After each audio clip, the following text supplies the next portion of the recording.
ایک عالم دین کہتے ہیں میں اصفہان نماز ظہر کا وقت تھا، میں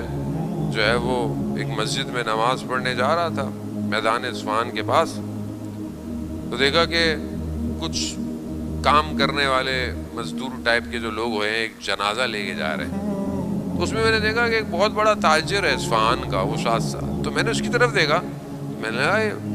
نے یہ سوچا کہ یہ اتنا رو رہا ہے، یہ اگر اس کے رشتہ دار ہیں تو یہ مزدور کون ہے، اور اگر یہ مزدوروں کا جنازہ ہے کام کرنے والوں کا ہے، بڑی عجیب سی حالت ہے ان لوگوں کی، تو میں نے کہا یہ پھر یہ خود کیا کر رہے ہیں، ابھی میرے ذہن میں یہ خیال ہی آیا، تو تاجر نے مجھے کہا کہ شیخ جنازے میں نہیں چلو گے اولیاء خدا کے، میں عجیب سا ہو گیا،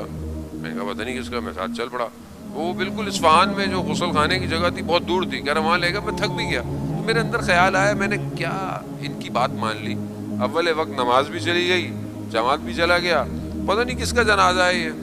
تو ابھی میں سوچ رہا تھا تو تاجر نے بولا پوچھو گے نہیں جنازہ کس کا ہے، میں نے کہا نہیں کس کا ہے، کہا کہ یہ پچھلے سال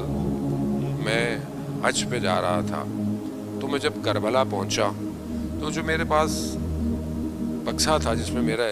سارا مال اور پیسے سب کچھ تھا وہ چوری ہو گیا، تو میں عجیب سا ہو گیا کہ میں اتنا دور آیا ہوں، آگے حج پہ جانا ہے اور میرے پاس مال بھی تھا، تو بڑا دل میرا اداس ہوا، اور اسی حالت میں بڑا شکستہ کہ میں اب کیا کروں، کس سے کہوں، کسی کو جانتا بھی نہیں کربلا میں، اسی حالت میں کوفہ چلا گیا، مسجد کوفہ جا رہا تھا سر جھکائے، تو میں نے دیکھا کہ ایک سواری آئی، سواری اتنی ہیبت اور جلال میں تھی کہ مجھے پتہ چل گیا کہ امام زمانہ کی سواری ہے، جیسی گزری تو امام نے مجھ سے پوچھا کہ کیا بات ہے، کیوں اتنے اداس لگ رہے ہو، تو میں نے کہا نہیں مولا سفر کی تھکاوٹ ہے، تھکا ہوا ہوں، امام نے کہا اچھا تو یہی بات ہے کوئی اور بات نہیں ہے، تو پھر میں نے کہا نہیں مولا مال چوری ہو گیا ہے، میں حج پہ کیسے جاؤں، تو کہا امام نے وہاں پر آواز دی حالو حالو، اچانک سے دیکھا اصفہان میں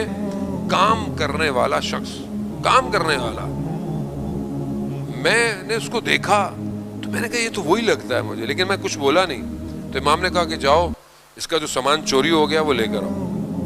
اور اس کو مکہ لے کر جاؤ۔ اچانک سے امام کی سواری غائب ہو گئی، اس نے مجھے بولا فلانی جگہ پہ آنا تمہارا مال مل جائے گا، میں وہاں گیا میرا سارا مال، کہا تالا کھول کے دیکھ لو کوئی کمی تو نہیں ہے، میں نے دیکھا کوئی کمی نہیں ہے، کہا اس کو سنبھال کے رکھ کے آؤ، فلانی جگہ آنا میں تمہیں مکہ لے جاؤں گا، وہ مجھے مکہ کے قریب لے گیا، اچانک سے قدم بڑھاتے ہی کہا حج کرو واپس یہیں آنا، اور اگر تمہارے کچھ جاننے والے پوچھے تو بولنا میں کسی شارٹ رستے سے آیا تھا، بتانا نہیں کسی کو، کہا اس نے مجھے واپس چھوڑا، جب مجھے واپس چھوڑنے لگا میں نے کئی دفعہ سوچا کہ میں اس سے پوچھوں کہ تم وہی ہو، لیکن اس کی ہیبت اتنی تھی میں اس سے سوال نہیں کر پایا، لیکن اس نے مجھے جاتے ہوئے کہا کہ دیکھو میں نے تمہارا کام کیا ہے، میرا تمہاری گردن پہ کوئی حق ہے وہ میں تمہیں بعد میں بتاؤں گا، یہ کہہ کر میں اپنے گھر پہنچا، آپ عمرے زیارت پہ آتے ہیں لوگ ملنے آتے ہیں، کہا یہ بھی ملنے آیا، تو میں کھڑا ہونے کی کوشش کی، اس نے اشارہ کیا کسی کو نہیں بتانا میں کون ہوں، اس نے کہا کہ دیکھو فلانے دن میں مر جاؤں گا، دن بھی پتا تھا، میرے گھر آنا، میرے بیگ میں ایک بیگ ہے اس میں میرا کفن اور 8 دھرم رکھے ہوئے ہیں، مجھے دفنا دینا، تو کہا آج وہی دن ہے، یہ اللہ کا ولی تھا اور ہمیں نہیں پتا، عزیزان محترم اللہ کا ولی ہونے کے لیے قلب وسیع کرنا پڑتا ہے،